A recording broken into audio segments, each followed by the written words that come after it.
Thanks for listening to the AZ Wildcats podcast brought to you by DraftKings. Doesn't look like we have an intro in there. I guess it doesn't matter. We've got Brad Allis here. I am Mike Luke. Great deals going on as always. You put down a deposit, you get up to $1,000 in free plays. All right, William. First of all, how's Brad Allis doing?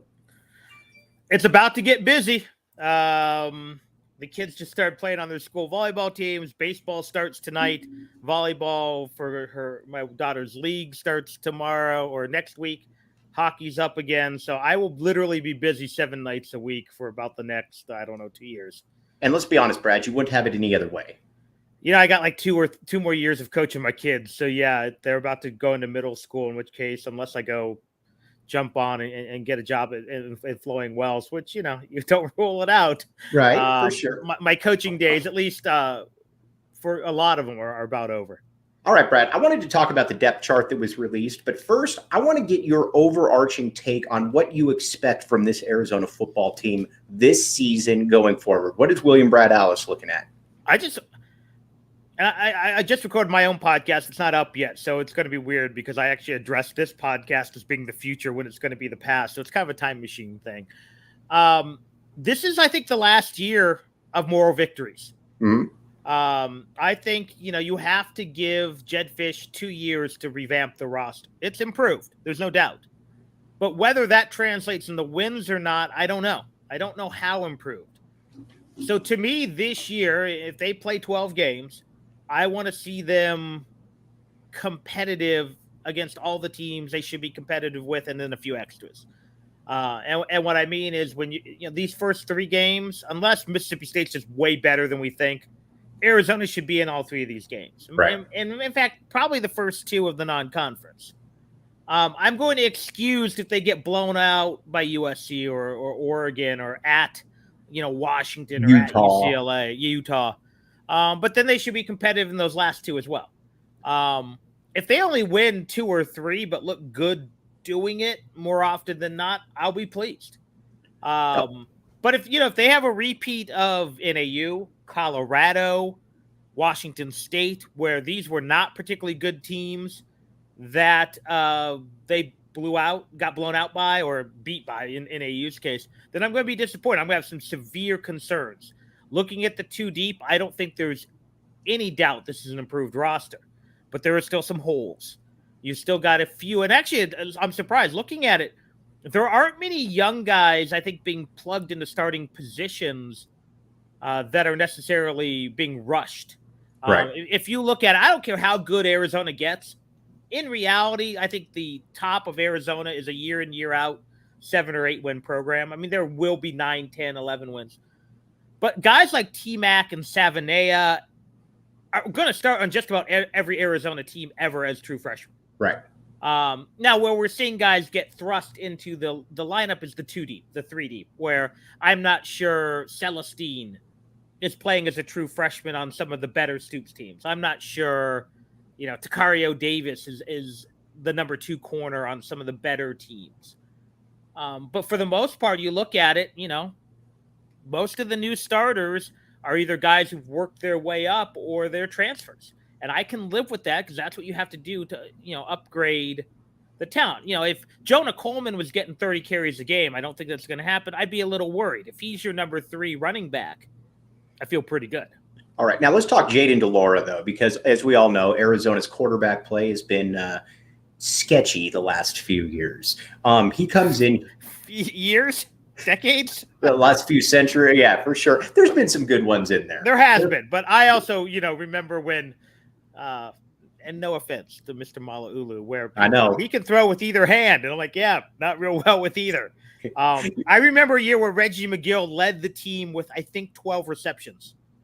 Right. So that's what we're going against for sure. But right now, you had Jayden de Laura coming in, and you could just tell in the presser yesterday that Jedd Fisch feels good about this team. Again, how do I put this? You could just tell that he thinks that this is a better team than probably people are giving them credit for. And it starts with de Laura. He was asked about de Laura and, what he, being named a starter first year in. And he said, a captain. He said, listen, Jayden has done everything that we hoped he would be able to do and more in practice. It's now just about doing it in the game. That is coach speak for saying we're very happy with Jayden de Laura and how he's played. When de Laura came in, I was pleased. I was happy. He was a guy I thought, when they couldn't get a few of the bigger names, and I'm not sure he's not better than a few of the bigger names. But I looked at his numbers, 2,700 yards, and I'm like, that's good, not great. But then I really looked at it. He had what I would call 3 bad games. One of those was in a blowout win. He didn't have to play real well. Right. I guess, I think he had 150 yards, but he completed, 58% of his passes, no interceptions. One was the bowl game where he got hurt early and did not come back in the second half. And he had a bad game, but they said, I didn't watch the game, but he got hit really hard on about the 3rd series and never looked right again the rest of the time he played. And another one was in a bad loss to I think it was Oregon. And even though maybe the Oregon game, and one of them, or USC, he put up good numbers or mediocre numbers, and they lost, but they were never in the game. But for the most part, he put up great numbers. Even if he wasn't throwing for a ton, he was completing at a high rate percentage. So as long as he's a fit for the offense, I'm less concerned with him than I was even a month ago. A month ago, I was like, I could see, maybe we're getting a little smoke and mirrors. That other scheme was better. But no, I feel pretty good about de Laura. To me, the only question on this offense is the line. Right. And I feel good, not great, about the starting 5. It's when you start dipping into, Longy's the backup number 2 at 2 positions on the left side. Right. Which means if you have 2 injuries, I don't know. Where do you start shifting guys around? Is Borjan ready to play? He's listed in the 2 deep. You've got a lot of youth on the roster, which I find encouraging for the future. I just might be a little scary if something happens this year. But if they can block as a mid-level Pac-12 line, there's no reason with de Laura, with what to me seems to be the deepest receiver group, at least since the Tomey era, a pretty solid. There may not be a stud running back, but I think you've got, when Stevie Rocker's your number 6 running back on the depth chart, right? That shows some depth. It's all going to come down to the offensive line. If they can, establish enough of a run to take the pressure off de Laura, and de Laura has time to throw, I think this offense is going to put up points, and at least enough points to keep them in a lot of games. Yeah, what I look at, and I look at this receiving core, is I think that they complement each other very well when you look at it. I mean, you've got T-Mac, who the best comparison I can come up with, and again, this probably doesn't do him justice, is I think you're looking for a Jerron Kreiner type player right there. A guy who, not the fastest dude in the world, but a guy that can go up, high point the ball, be a great red zone target. And again, Jerron Kreiner is certainly no put down. He's one of the best receivers to ever come through here. Then you got Cowling, who is going to be kind of that intermediate guy who can do a little bit of everything. And then you got Dorian Singer, who a lot of people have slept on, but you got to remember, Dorian Singer, by the end of the year last year, along with Stan, was one of the 2 best receivers on the team. And he was a guy that was making plays. Yeah, and here's where I start getting more excited too. I like A.J. Jones. I like Kevin Green. I like Anthony Simpson. Right. I mean, that's, when Simpson's probably your 6th receiver. Hell, Jamari Joyner's your 7th receiver. Right. That's a good, if you dip into Chris Hunter and Jaden Clark, I might be starting to get worried. But again, you look at those 7 guys. They either have, with Green, McMillan, and the other freshman, a ton of ability, or they're proven. And again, proven is, again, none of these guys have taken over a game necessarily, with the exception of Singer, but all of them can grab the football and make plays. We know that. So it's a matter of buying the time and scheming to get them the football. And if de Laura and Jedd Fisch can do that, then again, this is going to be a good and possibly great passing game. Kean Burnett it's interesting, and it goes to show you too about the improved level of talent, because normally if a kid came into the U of A in the last 10 years who was a USC decommit, 4-star kid that looks like him, he would be the buzz of everything. You haven't heard a ton about him. I'm very interested to see what they plan on doing with him, because he's also in a position too that's a little bit more structured, obviously, than the receiver position, because you got to be able to block. Blocking is a big part of the scheme. Do we see a lot of Kean Burnett this year? Is this something where maybe we're looking into, next year where he really makes his mark?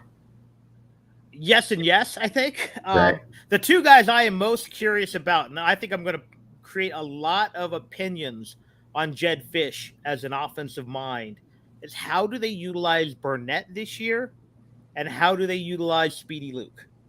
Because I'm not sure either guy's ready for their primary position to be a every down player. Right. Yeah, I don't know if Burnett's big enough, and he may never be big. Again, big enough he's a big kid, but to be that blocking motor grader tight end, nor do you necessarily want him to be. I mean, again, I know I go to the Chiefs all the time, but Travis Kelce's not the reason. He can block, but when they need short yardage, Blake Bell's coming in the game. Same thing, Burnett. If they need that 3rd and 1. I think we're gonna, we're gonna see lines, and was it McLaughlin? But I want to see, where do they line Burnett up? Do they use him? Who's the kid from the Inland Empire a few years ago? He was that kind of hybrid tight end wide receiver that Arizona used, but not quite. Not good really, enough. Really didn't fully embrace. And he had the health issues too. Like, he was in the hospital. He almost died at one point, and but he had, there's guys like these hybrid tight ends I think are very interesting. Just like a guy like Speedy Luke, who I expect to see probably line. I hope I see him more in the slot than I do in the backfield, at least this year, until he adds that bulk, adds some more muscle. But they better find ways to get both of those guys the ball. And if it's unusual ways, I'm fine with that. In fact, I will feel maybe better about Jedd Fisch, because, again, with the exception of those 2 games where we saw McLeod come in, we didn't see a ton of creativity. But again, do you really want him to break open the secret pages of the book that he got from Henry Winkler? That's a good reference if you're old enough. For sure. To beat Cal with 15 players. I mean, so this is my, I don't have a grade for Jedd Fisch last year. This is my, let's start forming an opinion on Jedd Fisch, the coach, as opposed to Jedd Fisch, the administrator. I want to talk about Speedy Luke, and then we're going to get to the defense. But first of all, DraftKings Sportsbook app, Brad brought up the Kansas City Chiefs. We're going to talk Kansas City Chiefs here. We're going to talk about a player that I'm going to compare family Speedy Luke to. But first, hop on there. Great deals going on. You put down a deposit, and you get up to 1,000 in free plays. Right now, Brad is all back. Are you backing the Chiefs? Are they coming out of the AFC? I don't know if they're going to win the AFC, but I'm picking them to win the West. All right, let me ask you this. Is there any team in the AFC you would pick over the Chiefs to go to the Super Bowl? The only one I'm thinking right now that I love more than is Buffalo's really good. Okay, Buffalo's really good. And again, the Bengals, but I worry about that hangover. And then the rest of the improved the AFC West is loaded, but I don't know if any of those guys can coach. For sure. I don't know they can't. I just don't know if they can. So until you prove to me that you have a quarterback that's better than Mahomes and a coach that's better than Andy Reid, take the Chiefs. So check out the DraftKings Sportsbook app. Take Brad's, either take the Chiefs or take the Bills out of the AFC, and thank Brad Allis again. Code word PHNX. Okay, want to talk about Speedy Luke right here, fam, as we call him on this show. So I think people are missing the boat on the comparison with Speedy, to be honest with you. I keep hearing Trunk Candidate, and you can definitely speak to this. Trunk Candidate was a lot bigger guy physically than people think. I mean, Trunk Candidate was 5'10", 195, 200 pounds. I mean, he was not a small dude, and he was incredibly fast. What was interesting about him, though, is he wasn't necessarily elusive. He was the guy that he hit the hole and then he was gone. Speedy Luke is never going to be as big as Trung. He's not going to even be close to as big as Trung was, but he's more elusive. I think that the better comparison is a DeAnthony Thomas and how he was used at Oregon. That's more of how I would look at him and how I would try to use Speedy Luke. Yeah, I mean, if you want the Arizona comparison, the two guys I'd look more at than Trung are Dennis. Mm-hmm. Even though Dennis was a receiver, he played. I think he was a running back for about half an hour. And Mike Thomas. Mm-hmm. They quit using him, but there was a lot of plays early on that Canales wanted to run with Mike Thomas lined up at running back. Right. And Stoops got super conservative, and that's, again, there was plenty. I know a lot about what Canales wanted to do and wasn't allowed to do. And maybe I'm a Canales apologist because I know some of you are see another bubble screen, you're going to start twitching. But there was a lot of stuff that was taken out of his hands. But I know there was a lot of stuff drawn up for Mike Thomas, the runner, that we didn't necessarily get to see. And again, when he left Arizona, I think he was the Pac-12's all-time reception leader. So that tells you how good he was. But yeah, I think Luke has a lot of that. I think that D'Anthony Thomas is a very apt comparison. Another guy who's with the Chiefs right now, but who's been bounced around the NFL a bit, is like a Jerick McKinnon. Mm-hmm. He's kind of hybrid receiver, running back types, third down back. If you want to go way back, like Dave Meggett back with the Giants. The third down back is not as much a thing as it used to be, but that's what I think Speedy Luke is, at least until he shows me he can put on, and he may never, that 15 pounds of muscle so he can take more of the pounding that Jonah Coleman is built to take. And maybe the two of them are your thunder and lightning, except both of them are 5'6". Right, for sure. So now moving over to the defensive side, and we've been talking about this guy quite a bit, Deuce Davis. All right, so people that, again, don't know, probably, well, he was very under-recruited, I think, because when you go to practice, he's a thin dude, but he's also, when you have a father that played in the NFL for 9 years, that always matters to me. When you come from those Chandler schools, that's also a really nice thing. But Brad, he's made plays. And again, he's not the biggest dude in the world, but he's going to be a real test, I think, for the coaching staff being able to mine these under the radar players that a guy like a Dick Tomey was so good at, because Deuce Davis feels like a Dick Tomey type recruit in that there's a lot of talent there. Probably a low 3-star kid, but there's also a lot of upside to work with. Shockingly, a guy with his build he reminds me a little of is actually a Makovic guy. And it may be Makovic's best recruit, and he wasn't. Copeland Bryant, the walk-on? Copeland Bryant. Now, he got here at about 195. Right. He played in the league, too. Copeland Bryant played in the league. 3 or 4 years, yeah. Mm-hmm. But he was about a 200, and by the time he left, I think he was only about 220 rush hit. And Deuce Davis listed about 210, who I don't know how accurate that is. But you can be, if you got a quick first step, if you've got some bend, if you have some strength, that you don't necessarily need size to be a Russian, especially if you're on the opposite side from, a guy like, Jason Harris and Jalen Harris. Jalen's what, 6'6", 275? Right. Jason at 6'7", 250. I refuse to believe that Jason's 6'7". I believe he's 6'11". I still remember when we all thought he was a better basketball player. And I'm still not sure we've decided that, have we? I think, but when you look at, I think the two of my bigger surprises on defense, again, I take these depth charts with a slight grain of salt because we have all seen, I always use the Sir Thomas Jackson as the great example. Sure. Didn't appear on the 3 deep and started at linebacker. Right. But, the fact that Kevin Garcia and is it Mercier, are in the 3 deep at defensive end, that surprised me a little. I really thought maybe we'd see someone, but again, if you're really counting on a lot of snaps from those guys, something's probably wrong. But I was a little surprised to see those. And there's a few others on the defense. There were some names I did not expect to see on the 3 deep. Some guys I haven't even heard about. And I'll be honest, again, I'm not as invested as I used to be when I was doing this. Well, Brad, you have kids, you have multiple dogs now. You're coaching. You're also playing hockey. So and I'm not getting paid other than your good graces to do. There's some guys I honestly don't know if they're preferred walk-ons or if they're recruits in the 3 deep. Right. I don't remember ever, and someone's going to be like, Brad, you're stupid. Like he committed in July of but I could not tell you anything about Will Urich until today. Correct, for sure. I don't remember much about Dalton Johnson.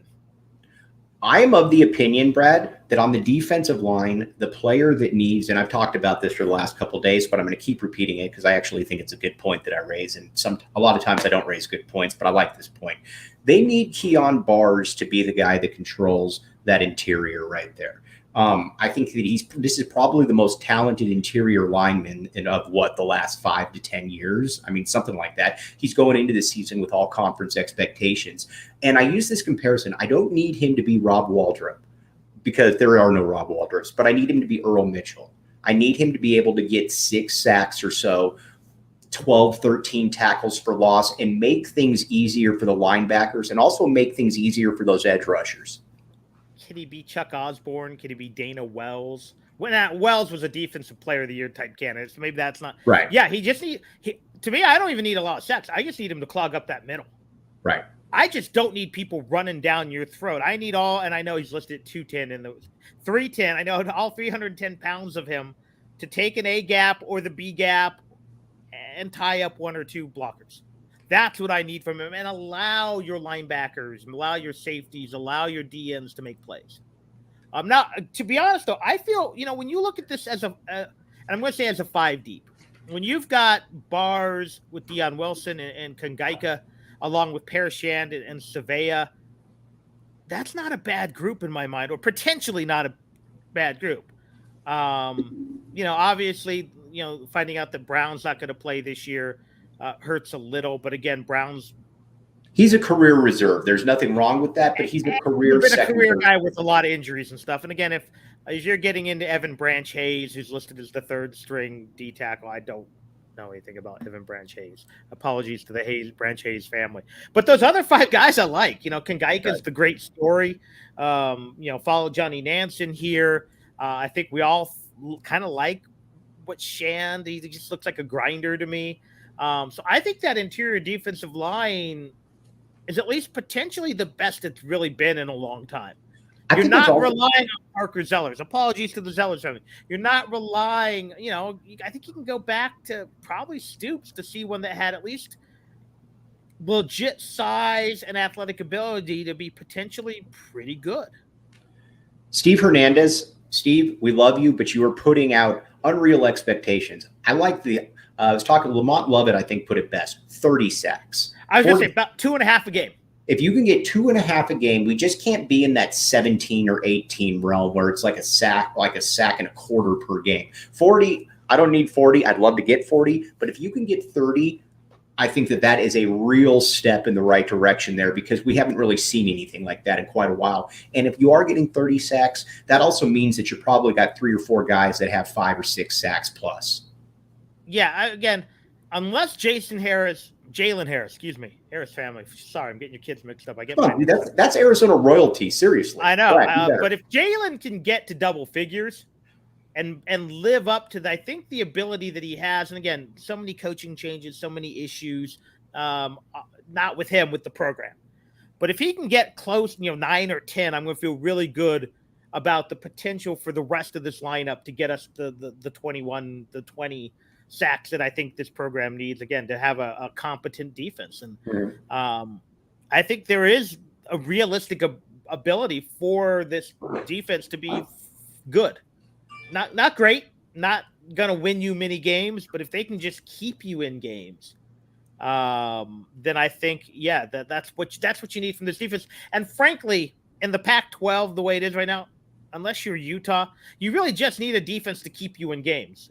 The days of Desert Swarm or the Steve Entman, Washington, Purple People Eaters, and some those days are gone. College football just isn't 10-7. Even Alabama doesn't do that. Yeah, Alabama with 97 first-round draft picks still gives up 20 a game.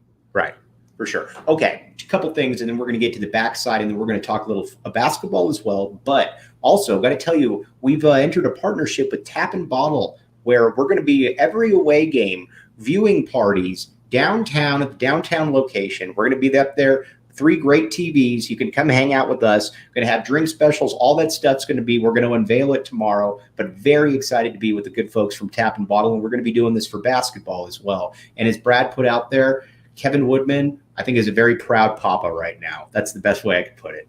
This is what he dreamed of having happen right, for sure. At the former place of employment. And if you get half the turnout you got for your little unofficial thank you party, your fans are going to be happy, and Tap and Bottle is going to be happy because I don't. And you know what this also means, Bigger Fish? This also means that Kevin has promised me that he's going to come down for one of these. So when that does happen, when the OG comes down, we will have the red carpet out for him. Well, doesn't he have a seat still reserved at Tap and Bottle? I mean, I think he really should, to be honest with you. And 17 other bars in Tucson. It's not just tap and bottle, my man. No. Okay, let's talk now about the back end of the defense a little bit. What's fascinating to me about Jedd Fisch and why I understand what he's doing. Like with Rich Rod, I never really understood his recruiting approach. It just felt like, just give me some players here. I don't care who they are, and I can make it work. It never felt like there was any real structure to it. With Jedd Fisch, you can tell that if Jedd Fisch is going to miss on a player, he's going to miss on a big player. He's going to miss on somebody that's got size. I mean, you can just look at those two DBs, Takario Davis and Ephesians Prysock. Both about 6'2", 6'3", somewhere in that realm right there. And I like that, to be honest with you, because again, if you're going to miss big. I think it's an interesting philosophy, and I like it. I think there's three things that he's looking at for his reaches. One is size. Mm-hmm. Two is big athletes, and it's big by position. Whereas again, Rich Rod loved these 5'8" receivers. Other than Speedy Luke, Arizona's not bringing in 5'8" receivers here. They're bringing in big NFL type receivers, and he's going to take the occasional chance on an in-state kid. Which, again, if you're bringing in 10 of those guys from, Sabino, no offense to Sabino, but not Scottsdale Saguaro, then you've got a problem. But if you're taking flyers on Hamilton, Saguaro, Chandler, a few of those others, and they've got legit size and potential, then I don't mind it. And people have talked about how, and I've seen this several places, and I don't think it's illegitimate, that they missed on a lot of their transfers last year, but a lot of them were in-state kids that opened doors. Mm-hmm. So, Gunnar Maldonado, he's going to start. He may not be a quintessential Arizona player. Drake Anderson. Gunnar Cruz. Mm-hmm. But if that opens up your doors for Deuce Davis and Stovall, then it's worth a guy at the back end in a rebuilding year. Again, they need a lot of T-Macs and Burnett's and Cervellas, which Rich Rod didn't get a lot of, or if he got them, they were super flawed or super injured. The curse. They were Keenan Walker, where they look the part, but you're also probably getting into a lot of fights and doing things you shouldn't be doing. Yeah, or unfortunately for Stoops, it's what's his face who got kicked in the head and never played again. Who was that? Great kid, the big offensive lineman from SoCal, or it's Von Dostie. Or it's Cormier, who had blood clots, which again, no one knew, or if they did, but it's just the bad luck Arizona has. Even Gronk, as great as he was, you missed a year and a half of Gronk because of that back injury. But you got to bring in guys like that. But if, again, the back end, especially now that you can bring in more than the 25, if you're bringing in the kid from New Mexico, who's 6'7", 250, and also plays basketball, I'm fine with that. Again, if you can bring in the occasional 5'8" guy who runs a 4.4, great. But I don't need 9 of them. And I think I'm barely exaggerating that Rich Rod brought in, it was Nate Phillips and Samaje Grant and JT Washington and then the other abbreviation guy from Johnson. And then, there was just guy, again, I love Cedric Steptoe. I want Cedric Steptoe in my program. I want, Mike Thomas, but I don't need 9 of them. And that's what Rich Rod kept doing while not bringing in linemen. I'd rather have too many linemen and have to convert a wide receiver to safety than have too many wide receivers and have to, go find Justin Belknap. We're gonna get Brad's prediction here in a second on season wins, but first, gotta pay the bills. DraftKings Sportsbook app, code word PHNX. Here's the deal. You put down the deposit, you get up to $1,000 in free plays. That simple, that easy. Brad, the number now has been moved up to 3. It started at 2.5. I think that the DraftKings Sportsbook app was looking at the AZ Wildcats podcast and probably realized that had a lot of sway, and they saw the over and they said, we got to bump this thing up. So now the line is at 3. Where does William Brad Allis go if he was going to be wagering on the DraftKings Sportsbook app? I'm taking the 3, risking the push. Mm-hmm. So, how many wins for what's their record this year? I'm going 5-7. I still think it's 3 or 4. Okay.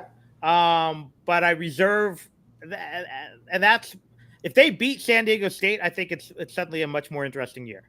Because A, I think that means they're better than we think, and B, that's an extra win. That's stupid, but if San Diego State's a good football team. Now they're not as good. I don't think they're as good as last year. I looked at that. They have 2 offensive starters back. They don't have a lot of experience on the offensive side of the ball. Greg Bell is no longer there. If Arizona beats them,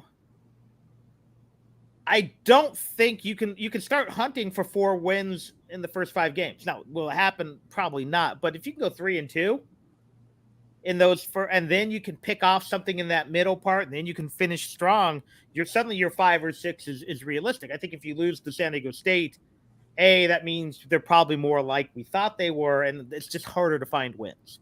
But I think the San Diego State game is gigantic for this season, and honestly, just to build that confidence, but also to prove to us that a lot of the things we think we see are as good or maybe even better than we think. Right. Now, check it out again, DraftKings Sportsbook app, code word PHNX. What's your prediction for the San Diego State game, William? Unfortunately, I think it's a good game. I think it's a better version of the BYU game last year. I just think San Diego State opening their building, Arizona debuting a lot of new parts. I think San Diego State probably wins by a touchdown. Okay. I hope I'm wrong. I don't think we see a repeat of last year, certainly. Because if we do, and San Diego State's up, what was it, 21-0, 28-7, then this Arizona team's got some problems. All right, now let's check it out right here. Well, first of all, Four Peaks Brewery, and then we're going to get over to Juve basketball, the official brew of PHNX Sports. Check it out, website, everything going on there, Four Peaks Brewery. Okay. That's a good get. That is a good get. Yeah, we're growing, man. The sponsors are coming in left and right. They're not like cheesy sponsors, like, right.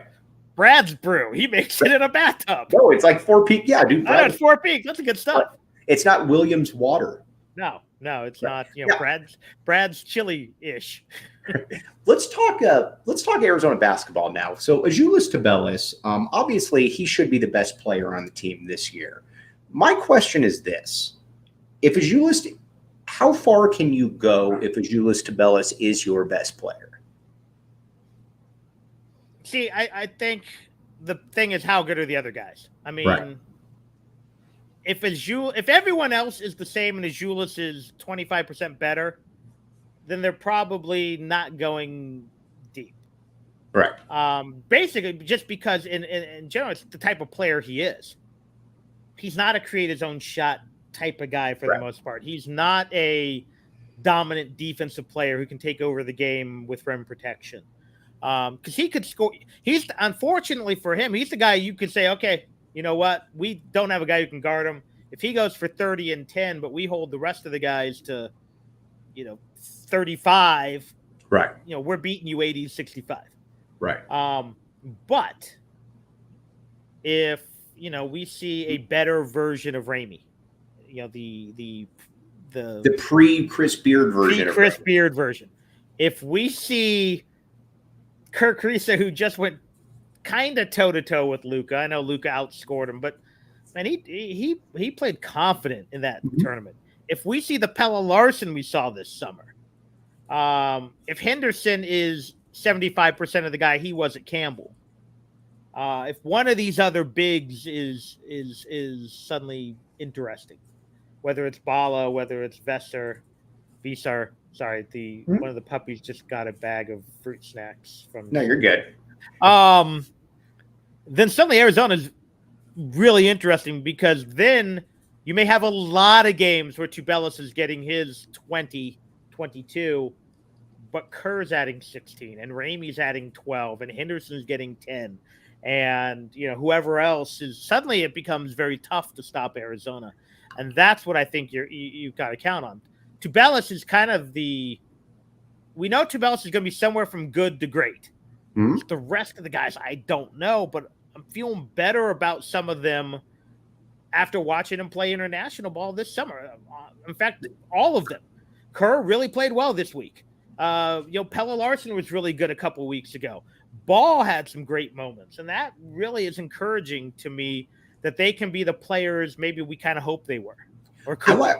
I really like that 1995-96 comparison for this team. I think that's, again, obviously different coach, different roster, but you remember you had lost Damon from the previous year. You had lost Rayos, and you had a lot of returning players, but everybody was curious as to what was the actual upside for them. Could Reggie man the point full time?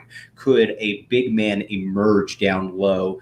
And those questions were answered. Now, again, JB was obviously ineligible the last semester, but Ben Davis emerged as a conference player of the year type guy. Reggie was able to man the point. Reggie was able to take his game to another level on the perimeter. Miles continued to emerge. You had guys that stepped up. You didn't really have a star on that team, but everybody was kind of a B+ caliber player, except for Ben Davis, obviously, who was, I think, if I'm not mistaken, who was runner up to Sharif Abdur-Rahim for conference player of the year. People forget how good Ben Davis. Oh, he was so good. And Mike, this is, I think, an off-season topic, but our all overlooked team, because I got 3 right away: Davis, Mills, and Radinovich, and maybe Rick Anderson. We may just be looking for a guard. For sure. People forget that team not only went to the Sweet 16, they're a Michael Dickerson rush shot away from maybe beating Kansas and going to the Elite Eight. How far does that team go with JB?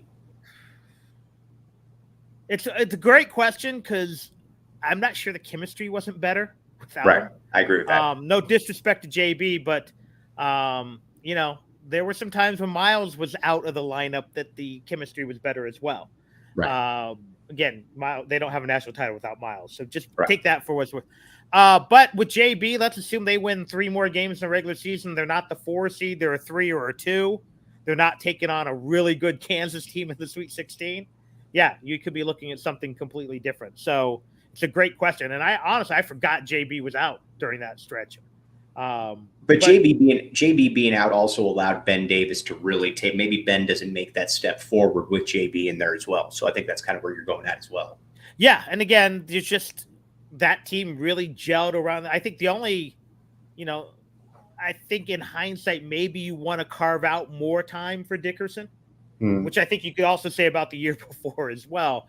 But yeah, I mean, he just, he rushed a shot against Kansas. I think that would have tied the game, maybe even taken the lead. And it was a great shot, though. 83-80, yep. It's just not quite the shot you wanted at that point. But if he makes it, if he makes it, if Trier makes it, if Horn makes it, we're talking about different legacies. Right. And then we don't. But again, you could also say, well, if they don't do that, then they don't win the next year. But yeah, that was a really, really good and really fun team with some great guys. I mean, McLean and Corey and Reggie, who's just a great human being. Ben Davis again, and then you throw in the young guys. Yeah, fun. Ben Davis could also be on the all-stoic Arizona team, where you could have Mike Bibby at the point, Ben Davis at the big, Michael Wright at the power forward. Who would your small forward be? I don't remember many stoic wingmen. Yeah, that's that. I was going to say I'd have to really think about that one right there. Yeah, but I don't. Okay, Brad. That's usually where your emotion comes bubbling up. Before we sign off, where can they find show the broadcast? Where can they find everything for you? Yeah, follow me on Twitter, WSR Brad. You can find it on Anchor, Spotify, Google, and Apple Podcasts. It's the Wildcat Sports Report. I think it's still called the Wildcast. I had it first. Take that, a certain newspaper who stole it. But I wasn't broadcasting at the time. But yeah, you can find it there. Subscribe and you'll get the updates. It should go up probably early this evening. I gotta go watch a little Centennial Elementary boys volleyball at 2 as my son makes his debut. I'm not expecting much. The sister's the much better player. Had 11 aces yesterday, by the way. For sure. So it should be up this afternoon, if not early this evening, and it's all football. Right. I didn't delve into horrible father stuff. I didn't delve into heavy metal. I didn't even talk basketball. I just talked basically the 2 deep and things we want to see, and then a couple of the who are these guys type thing. Right. So. He's William Brad Ellis. We'll be back with you next Tuesday. As always, Brad, as always, really appreciate your time. Anytime. All right. Back the A. Back the A, baby. And get in on that, by the way. We're over 900 people there. We try to meet. I'm making you sweat for that one. I know I need to get that there. But back to the A, and everybody, we'll be back with you tomorrow. You've been listening to the AZ Wildcats podcast.